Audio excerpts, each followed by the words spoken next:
8월 12일 하나님 말씀은 요한복음 15장 1절 나는 참 포도나무요 나의 아버지는 농부시라. 한 절만 봉독하겠습니다.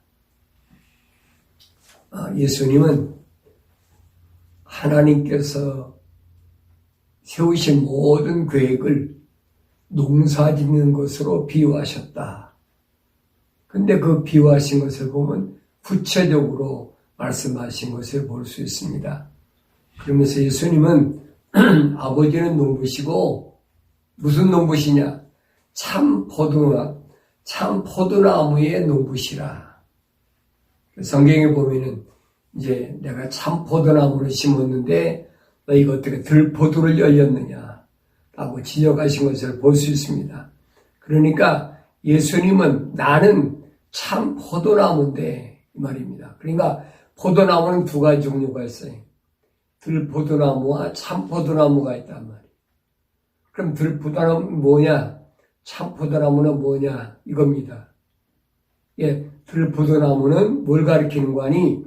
유대인을 가리켜 하나님께로부터 선택받은 자, 아브라함의 후손. 그런데 예수님은 나는 참 포도나무라. 이 참 포도나무란 말은 다른 말로 표현하면 교회들, 에클레시아, 또 다른 말로 표현하면 들포도나무라고 하면 뭘 가리키느냐? 씨는 아브라함의 씨인데 말입니다. 씨는 아브라함의 씨인데 하나님께로부터 선택받지 못했다는 얘기입니다.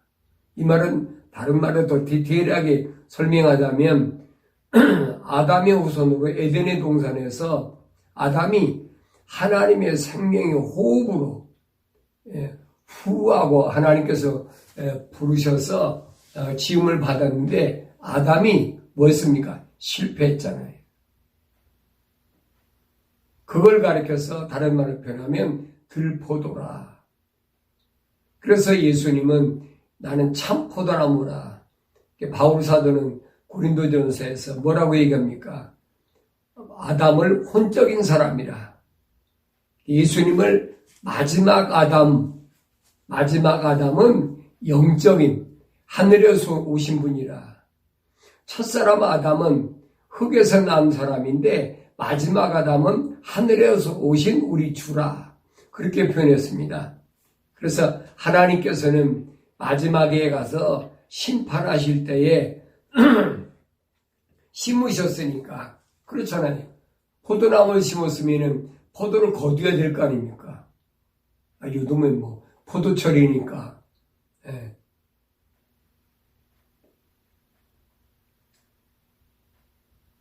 포도를 심었으면 마땅히 거두시지요. 근데 이제 그 거두는 걸 가리켜서 성경에서는 뭘로 비유했느냐? 심판이라. 그래서 심판하는 거하고 심으신 것을 거두는 거하고는 같다는 얘기입니다. 그래서 하나님께서는 여섯째 날에 뭘 하셨습니까? 하나님의 형상을 닮은 아담을 찌셨다는 거예요. 사람을 지차. 그렇게 말씀하셨지요. 그래서 그 사람에게 모든 것을 하나님의 동산, 에덴의 동산, 하나님의 동산의 것을 지키고 관리하고 다스리라 그랬어요. 근데 지키고 관리하고 올바르게 다스리지 못했을 때의 그 결과가 뭐냐? 성경은 그걸 얘기하고 있는 거예요. 역사적으로 이스라엘 백성이 왕국이 어떻고 북이스라엘이 어떻고 남유다는 어떻고 이건 그 역사적인 사건을 여러분 얘기하고 있는 거지 성경 전체를 말하고 있는 건 아니란 말이에요. 성경 전체를 말하고 있는 것은 뭘 말하고 있느냐? 하나님이 창조하신 것, 창조하신 전체의 것이 뭐냐? 그래서 첫째는 하나님께서 아담에게 뭘 맡기셨느냐? 에덴 동산에 여러 가지를 나게 하셨는데 그 중에서 보면 여섯째 날에 보니까 아담에게 뭘 명령하셨어요? 이 하나님의 동산을 지키고 관리하고 다스리라. 그래서 지키고 관리하고 다스리라. 만약에 관리하려고 그러는데 지키지 못하고 다른 것이 들어왔다 그러면 그게 온전히 관리가 되겠습니까? 왜 하나님께서 에덴의 동산을 지키라고 하셨느냐? 왜 지키라고 하셨느냐? 여기 루시퍼의 세력이, 악의 세력이 언제 침투할지 모르기 때문에 내가 지키라는 거예요. 이 말씀은 오늘날도 마찬가지. 하나님의 성전이 내 마음속에 올바로 지어졌다면 지켜야 돼요. 내 마음속에 하나님의 성전이 처음부터 올바로 지어졌다면 모세가 시내산에서 타버네클이라는 성막, 하나님의 거룩한 막이라, 성막이라는 거예요. 거룩한 집이라는 거예요. 그래서 이것을 내 마음속에 처음부터 올바로 지어져야 된다는 거예요. 이게 지어지지 않으면 아담과 같은 결과가 온다 하는 것을 성경은 우리에게 설명하고 있습니다. 그래서 이 부분을 하나님께서는 창세기 1장 26절에서 하나님께서 말씀하시기를 우리 형상대로 우리 모습을 따라 사람을 만들자. 그리하여 그들로 바다의 고기와 공중의 새와 가축과 모든 땅과 땅 위를 기어다니는 기는 것을 다스리게 하자 하시니라. 그래야 하나님께서 기는 것을 하나님께서 자신의 형상대로 사람을 창조하셨으니 곧 하나님의 형상대로 그를 창조하셨으며 그들을 남자와 여자로 창조하셨느니라. 하나님께서 그들을 복주시고 하나님께서 그들에게 말씀하시기를 다산하고 번성하여 땅을 다시 채우고 그것을 정복하라. 그리고 바다의 고기와 공중의 새와 땅 위에서 움직이는 모든 생물을 다스리라 하시니라 그랬어요. 모든 하나님이 지으신 모든 것들에 대한 관리권, 그 다음에 통치권, 다스리는 통치권. 내가 그 관리하고 통치하려면 뭐가 있어야 되느냐? 내가 지켜야 된다는 거예요. 지키지 못하면 너는 관리하고 다스릴 수가 없다라고 말씀 안에 보면 기록이 되어 있는 것을 알 수 있습니다. 그러면서 하나님 말씀하신 걸 보면 다산하고 번성하며 땅을 다시 채우고 그것을 정복하라 그랬어요. 다산하고 번성하며 땅을 다시 채우고 번성하라. 이 말은 무슨 말인가 하니 하나님의 동산에서 맨 첫 번에 쫓겨난 게 뭐예요? 루시퍼가 쫓겨났잖아요. 루시퍼와 그 졸개들이 다 쫓겨났어요. 그래서 하나님께서 원하시는 건 뭐냐면 이 루시퍼의 세력을 멸하고 다산하고 번성하며 땅을 다시 채우란 말은 무슨 말이냐? 루시퍼가 있던 그 자리를 내가 메꾸라는 얘기예요. 올바로 아셔야 됩니다. 그러면서 바다의 고기와 공중의 새와 땅 위에 움직이는 모든 생물을 다스리라 그랬어요. 그래서 2장 15절에 보면 주 하나님께서 그 사람을 데려다가 에덴의 동산에 두시고 그것을 관리하고 지키게 하시더라 그랬어요. 주 하나님께서 그 사람을 데려다가 그랬어요. 그러니까 하나님의 동산이 여기서 아담이 지은 건 아니란 말이에요. 하나님이 흙으로 지으시고 흙에다가 하나님의 호흡을 불어넣으셔서 사람을 만드시고 그리고 그 사람을 데려다가 놓으셨다. 이 부분을 우리가 잘 알아야 돼요. 거기서 만들었는데 뭘 데려다 놓습니까? 아니잖아요. 그것을 관리하고 지키게 하시더라 그랬어요. 에덴 동산은 아담이 지키고 관리하는 곳이라. 이런 기초 원리를 알려고 하지 않으면 구원이라는 단어를 올바르게 이해할 수도 깨달을 수도 없다. 왜 그러냐면 원인이 없는 결과가 없다는 얘기. 원인이 뭐냐? 그래서 제가 가끔 병원에 갑니다. 병원에 가보면 어떤 의사는 그래요. 이 병이 왜 왔느냐, 그 원리를 아주 잘 설명해 주는 의사가 있어요. 닥터가 얘기할 때 보면 한 사람 그 환자를 보는데 보통 한 17분에서 20분 정도 시간을 준다고 그래요. 그러니까 그 시간에 자세하게 설명해 주는 의사가 있어요. 근데 어떤 의사는 뭐라고 그럽니까? 이것은 이런 약 먹으면 납니다. 그냥 그러고 끝나버리고 마는 거예요. 그건 아니잖아요. 이 병이 어떻게 발병이 됐고, 그리고 이 약을 먹어야 어떻게 중단이 되고, 그리고 앞으로 진행이 어떻게 된다 하는 부분을 자세하게 설명해 줘야 되는데, 그걸 설명 안 해주는 의사들이 많아요. 근데 가끔 가다 보면 의사도 자세하게 설명해 줘요. 그걸 보면 그 사람은 이 사람은 배운 지식을 아주 충분히 활용하고 있구나 하는 것을 알 수가 있죠. 하나님께서 하나님의 동산을 지키고 관리하라고 그리고 다스리라고 이 세 가지 이 아담에게 주신 임무는 아주 특권이죠. 이 엄청난 특권이에요. 이 특권은 하나님의 약속을 믿지 않고 명령에 불순종하면 여지없이 저주로 바뀌고 에덴에서 쫓겨나고 모든 피조물도 함께 저주받게 된다. 그것을 우리에게 설명해 주고 있어요. 자, 바울은 뭐라고 얘기합니까? 아담이 쫓겨남으로 인해서 관리하고 지키고 다스리는 이 자연 만물에 대해서 이 특권을 상실했을 때 피조물이 뭐라고 그러느냐 이겁니다.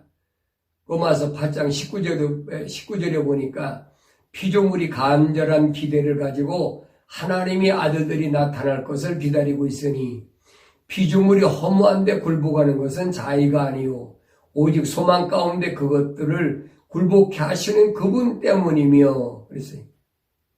이 자연 만물이 인간에게 굴복하는 것은 인간이 똑똑해서 그런 게 아니에요.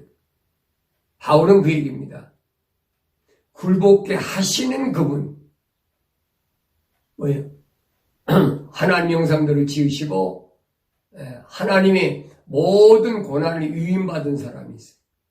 하나님의 동산을 관리하고 지키고 다스리는. 그런데 아담이 이 권리를 잊어버렸잖아요.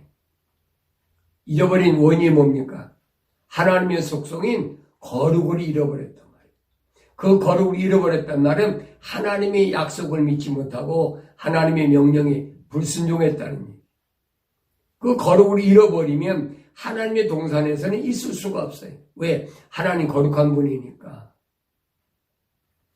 그러면서 피조물 자체도 그 썩어짐의 속박으로부터 해방되어 하나님의 자녀의 영광스러운 자유에 이를 것이기 때문이라.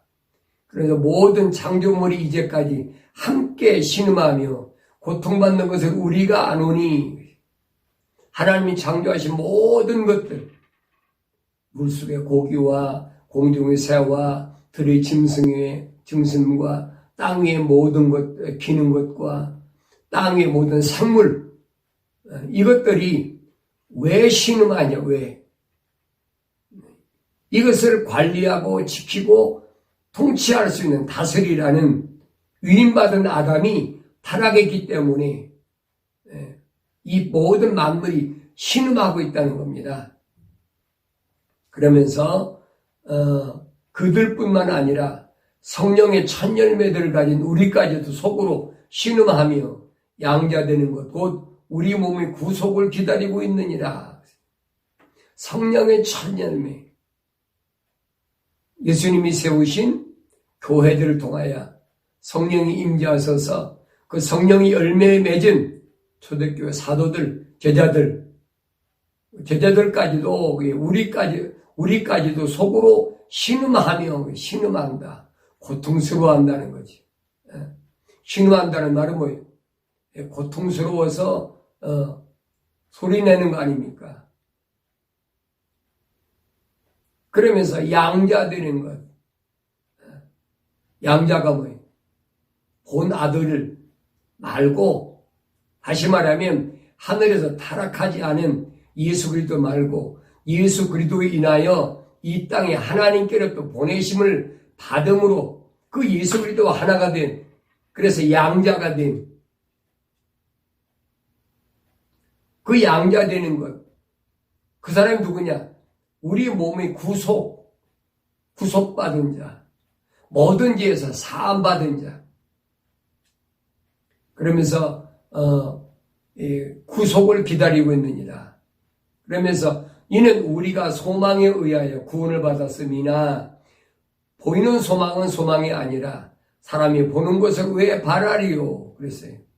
여기서 우리가 조심할 것은 우리가 소망에 의하여 구원을 받았음이나 그랬는데, 받았다는 말을 현재 완료형으로 받아들인 사람이 있어요. 이 사람들이 곧 누구냐? 구원파라는 얘기. 우리가 구원 받았는데, 성경 전체를 보면은 추수가 끝나야 구원이 완성되는 거지. 그러니까 성경에서 구원이란 말은 미래 완료형이지 현재 완료형이 아니란 말이에요. 이 현재 완료형이라고 잘못 인식한 사람들 때문에 많은 사람들이 구원파에 딸려가고 있잖아요. 우린 구원받았으니까, 세상은 구원받은 자니까 아무 상관없다. 제가 지난번에 죄에 대해 설명할 때도 그랬잖아요. 죄 사함받지 못하는 죄. 사도 요한은 그러잖아요. 그런 죄를 위해서는 기도하라고 하지 않는다. 죄 사함받을 수 있는 죄. 다시 말하면 우리가 고백과 자백으로 사함받을 수 있는, 물로 씻을 수 있는 그 죄는 기도하라는 거예요. 그러나 십자가 보혈로 씻임 받을 수 없는 죄, 그게 뭡니까? 바울 사도는 히브리서 6장인가요? 설명하고 있죠. 뭐라고 합니까? 한 번 비침을 받고 회개했다고 돌아선 그 사람이 다시 돌아서 버리면, 다시 돌아서 버리면 그 사람은 다시는 회개할 수가 없다. 재산 받을 수가 없다. 그러니까 그런 죄를 가진 자는 위해서 기도하라고 내가 하지 않는다라고 사도 요한은 얘기합니다.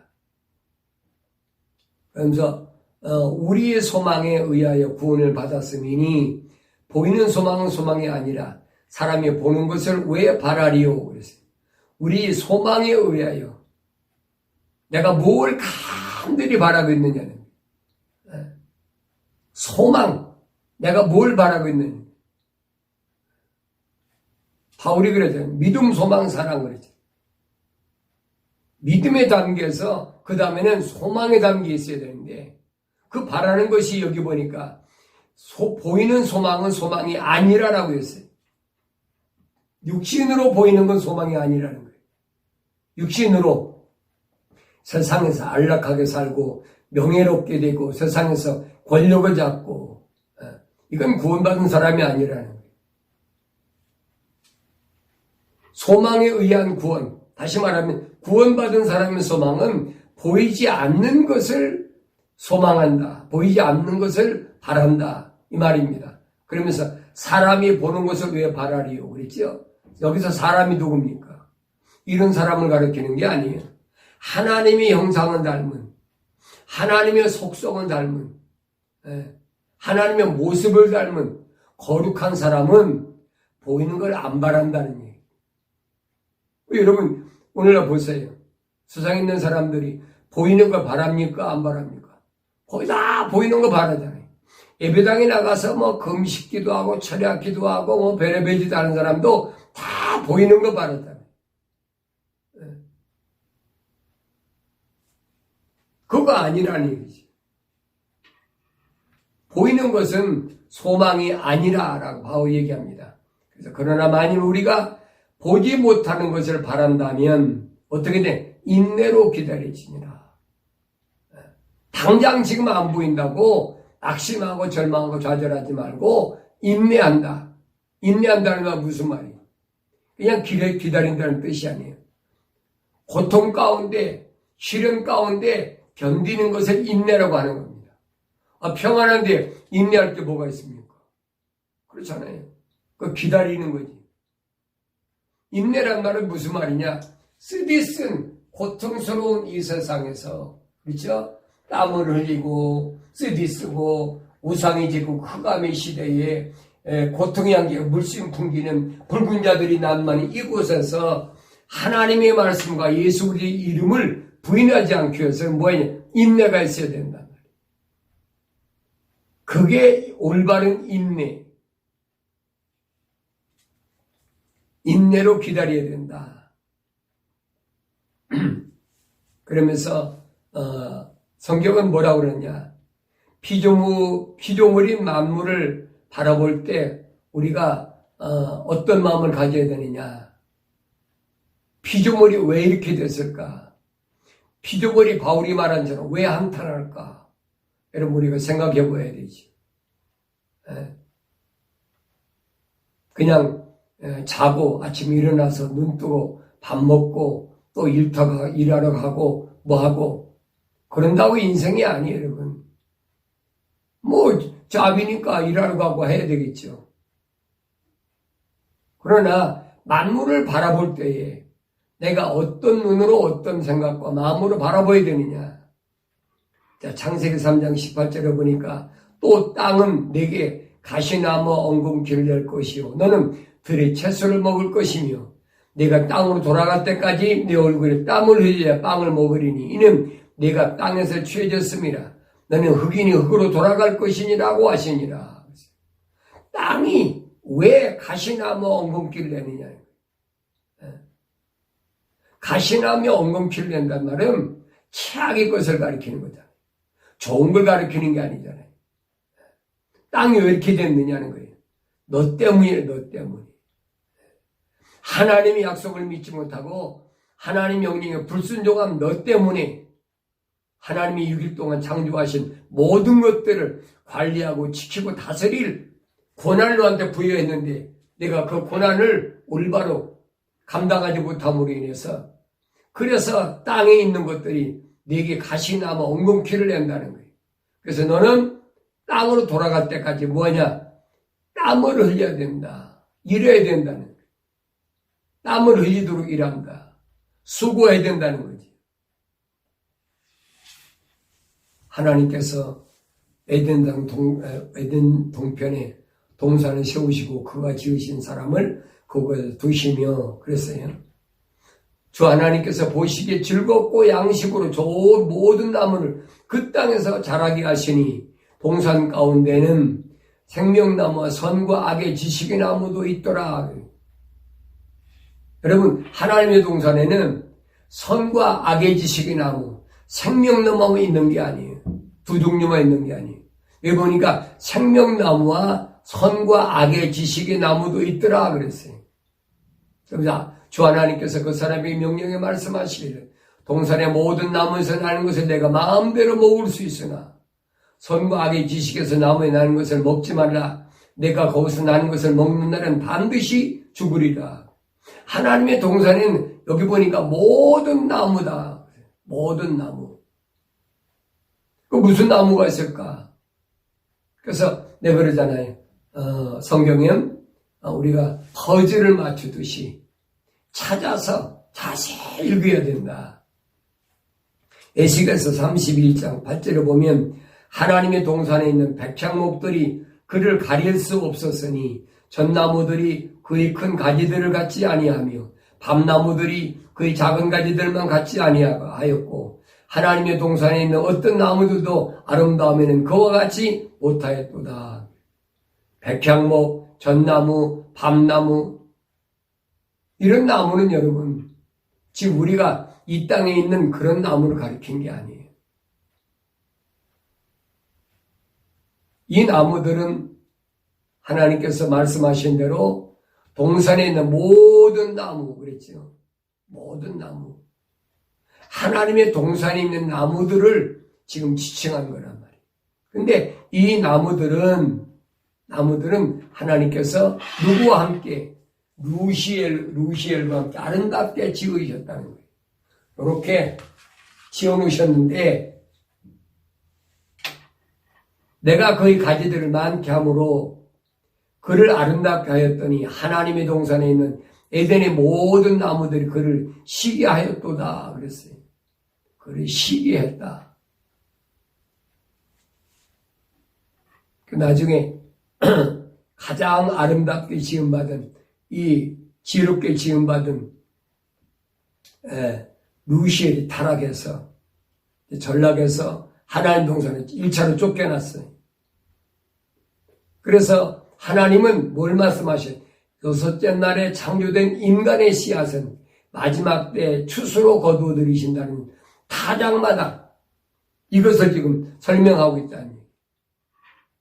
근데 이때 하나님은 누굴 동원하시냐? 타락하지 않은 천사 이들을 동원하여 이 일을 수행하신다라고 마태복음 3장에 보면 침례 요한을 통해서 우리에게 말씀하신 걸 볼 수 있습니다. 또한 이 도끼가 나무 뿌리에 놓여 있으니 그러므로 좋은 열매를 맺지 못하는 나무마다 지켜 불에 불 속에 던지리라 그랬어요. 도끼가 나무 뿌리에 놓여 있다. 하나님의 동산에 있는 뭐예요? 모든 나무들이 있죠. 그 반드시 하나님이 심판하신다는 거예요. 그러면서 나는 정령 회개시키기 위하여 너에게 물로 침례를 주거니와 회개시키기 위하여 물로 침례를 준다. 회개란 말 뭐예요? 방향전환이라고 그러죠. 방향전환. 내가 방향전환이 안 되면 회개한 게 아니에요. 예배당에 다니면서 회개한다고 가슴 치고 눈물 몇 방울 흘리고 통곡한다고 그래서 어떤 사람은 자기 처지 때문에 자기 감정에 못 받쳐 우는 사람도 상당히 많아요. 근데 침례는 얘기합니다. 정령 내가 회개시키기 위하여 너에게 물로 침례를 주었다는 거예요. 물로 침례 받는 건 여러분 회개시키기 위하여 준 거지 회개한 게 아니에요. 그 물로 침례 받은 사람이 회개한 사람이 몇이나 됩니까? 뭐 장로교나 이런 데서는 침례도 아니고 세례 준다고 그러잖아요. 개토릭이 사는 거. 물로 침례를 준다는 말 의미를 이건 하나의 의식이 아니에요. 회개시키기 위한 과정이에요. 물로 침례를 받았으면 그때부터는 반드시 돌아서야 되는데 돌아선 사람 여러분 얼마나 돼요? 여러분 침례 받고 여러분 회개했습니까? 의식적으로 좀 더 나쁘게 표현하면 형식적으로. 왜냐 예배당에서 무슨 직분을 주려면 세례 받았느냐, 침례 받았느냐, 침례교인이 몇 명이냐, 세례교인이 몇 명이냐, 이런 식으로 해가지고 편을 가리잖아요. 다시 말하면 차별도 구분을 하잖아요. 세례교인, 당신은 세례교인이니까 집사 안수 받고 장로도 되고 뭐하고 할 수 있다. 제가 60년대 신학교 들어갔다니요. 침례받지 않고 세례받지 않으면 신학교 못 들어갔어요. 다시 말하면 개신교에서는 행세를 못해. 이게 얼마나 엉터리예요. 성경이 말씀하고 있는 침례하고 오늘날 개신교에서 하는 침례하고 어떻게 다른가 보세요. 나도 그게 올바른 줄 알고 나도 그렇게 했어요. 이 뒤를 돌아보면 얼마나 부끄럽고 창피하고 나 자신이 불쌍한 그런 삶을 살았는지 정령 회개시키기 위하여 너에게 물로 침례를 주거니와. 정령이란 말은 무슨 말입니까? 정령 올바르게 하기 위해서 태도가 분명하게 틀림없이 꼭 침례요한은 이 한 가지는 다른 것 때문에 침례 준 게 아니 물로 침례하는 것이 아니라 회개시키기 위하여 그러면서 내 뒤에 오시는 분은 나보다 더 능력이 많으시니 그래서 능력이 많다. 그 무슨 능력이? 능력이라는 말을 쓸 때 우리가 무슨 말 씁니까? 무슨 뭡니까? 병 고치고 무슨 예언하고 이런 걸 능력으로 알고 있어요.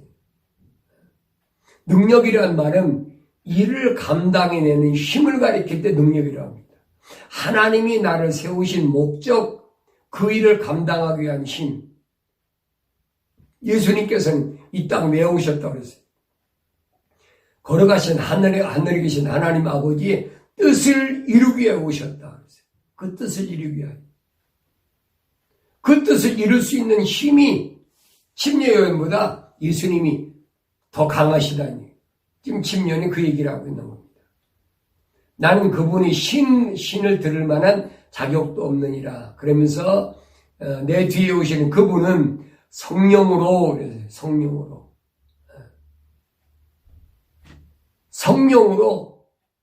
잉태하시고 침례받으실 때 요단강 침례받으실 때 비둘기 같은 성령으로 임재하시고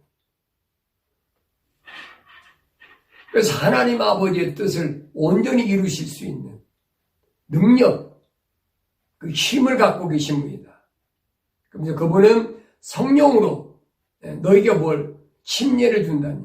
침례. 이 원리를 잘 아셔야 돼. 웹타이즘이라는 침례 원리를 올바로 아셔야 돼. 무슨 탐범 들어갔다 와도 되는 게 아니에요. 그 다음에 또 그랬어요. 또 불로 너에게 침례다. 불 속에 집어넣어 버린다는. 이 말은 무슨 말인가? 말씀 지옥에 던져버리겠다. 이걸 착각하면 안 돼요. 성령으로 또 불로 너에게 침례준다는 게 성령 받을 때 불같이 뜨겁게 온다. 그건 거짓말이. 왜냐? 그 다음에 보면은 12절에 보니까 그분은 손에 키를 들고 자기의 가장마당을 철저하게 정결케 하실 것이며 알곡은 모아서 창고에 들이고. 첫 번째죠. 성령 받은 사람은 알곡으로 하나님의 창고에 들이고 그 다음에는 쭉저기는 꺼지지 않는 불로 태우시리라. 정확히 불로 침례를 준다는 그 말입니다. 불 속에 집어넣는다. 웹타이즘. 원래 웹타이즘이란 물 속에 집어넣는다는 얘기인데 침례요한은 불로 침례를 준다는 거예요. 요 지옥불에 집어넣어 버린다는 거예요. 마태복음 24장 31절에 보니까 또 주께서 큰 나팔 소리와 함께 천사들을 보내리니 그들이 하늘 이편 끝에서 저편 끝까지 사방에서 그의 택하신 사람들을 함께 모을 것이라. 마지막 때도 하나님은 누굴 통해서? 타락하지 않은 천사를 통해서 일하실 것을 분명히 예수님께서 말씀하셨고 또 요한계시록에 보면은 마지막 때 7년 환란 때도 보면 천사를 통해서 전부 하나님이 일하신 걸 볼 수가 있어요. 이 부분을 우리가 올바로 알아야 된다는 거예요. 그래서 요한계시록에는 힘센 천사로 나타난 네 천사장들과 천사들이 바로 하나님의 심판을 위한 준비한 자들이라. 그래서 사도 요한은 이 천사들의 사역을 구체적으로 자세히 설명하고 있습니다. 타락하지 않은 네 천사 그룹. 누굽니까? 미카엘, 가브리엘, 불의 천사, 물의 천사. 이 네 천사를 하나님께서 마지막 때 추수의 일꾼으로 하나님이 쓰신다는 얘기. 그러면서 계시록 6장 12절에 보니까 또 내가 보니 어린 양 6째 봉인을 여실 때 보라 큰 지진이 나며 해가 머리털로 짬 천같이 검어지고 달이 빛처럼 되었으며 하늘의 별들이 마치 무화과나무가 강한 바람에 흔들려 설익은 무화과가 떨어지듯이 하늘은 두루마리같이 말려서 쓸려가고 모든 산과 섬도 각기 제자리에서 옮겨졌으니 땅의 왕들과 위대한 자들과 부자들과 대장들과 힘있는 자들과 모든 종과 모든 자유인이 각자 도굴과 산들 바위 틈에서 산들과 바위들에게 말하기를 우리에 떨어져서 보좌에 앉으신 분의 얼굴과 그분의 어린 양의 진노에서 우리를 숨기라. 이는 그분의 진노의 큰 날이 임하였으니 너가 감히 설 수 있으리요 하더라 그랬어요. 너가 감히 설 수 있겠느냐. 여섯째 봉인. 첫째 봉인 열 때는 뭐가 났어요? 흰 말탄자가 났어요. 둘째 봉인 열 때는 뭐예요? 붉은 말탄자가. 셋째 봉인 열 때는 뭐예요? 검은 말탄자가 나타나요. 넷째 봉인 열 때는 청황색 말탄자가 나타나요. 다섯째 봉인 열 때는 뭐가 나타났어요? 순교자들이 하나님께 호소하는 그 모습이 나타났어요. 그리고 나서 여섯째 봉인 열니까 여기 보니까 이제 본격적인 심판이 시작되는 거예요. 그리고 여섯째 봉인을 실 때 보니까 큰 지진이 나며 해가 머리털을 짠 것 같이 검어지고 그랬어요. 날이 어두워진다는 거지. 그러면서 하늘의 별들이 마치 무화과 나무가 강한 바람에 흔들려 설익은 무화과가 떨어지듯이 그랬어요. 떨어져 버린다는 거예요. 하늘에 있는 별, 다시 말하면 하나님 복음을 전하던 하나님의 종들도 이 강한 바람 때문에, 이 마지막 때의 태풍 때문에, 마지막 때 심판의 이 강한 환경 때문에 이 말입니다. 설익은 무화과가 떨어지듯이 다 이구에 떨어져야 되는데 설익어서 떨어져 버렸다는 거예요. 그러면서 하늘은 두루마리같이 말려서 쓸려가고 모든 산과 섬도 각기 제자리에서 옮겨졌으니 땅의 왕들과 위대한 자들과 부자들과 대장들과 힘있는 자들과 모든 종과 모든 자유인이 각자 토굴과 산들이 바위 틈에 숨어서 산들과 바위들에게 말하기를 우리 위에 떨어져서 보좌에 앉으신 분의 얼굴과 어린 양의 진노에서 우리를 숨기라. 이는 그분이 진노의 큰 날이 임하였으니 너가 감히 설 수 있으리요. 굉장히 어려울 때지. 이 어려울 때에 성경에 뭘 필요하냐? 형제의 사랑이 필요하다. 형제의 사랑. 그래서 여섯 번째 교회를 말할 때 필라델피아 교회를 설명한 것은 바로 그 얘기입니다. 아담으로 인하여, 타락한 아담으로 인하여 자연 만물이, 땅은 가시와 엉겅퀴를 내고 자연 만물이 다 신음하고 한탄하는 거예요. 근데 구속받은 하나님의 자녀들, 이제 들포도와 참포도를 가리는 거지. 알구가 쭉정이를 가리는 거예요.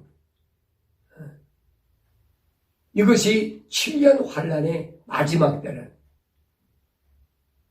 그래서 요한계시록 보면 여섯 봉인, 일곱 봉인, 일곱 나팔, 일곱 호리병, 이 세 가지로 되어 있어요.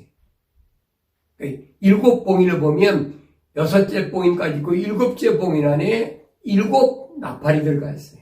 또 일곱 나팔 안에 일곱 호리병이 들어가 있어요.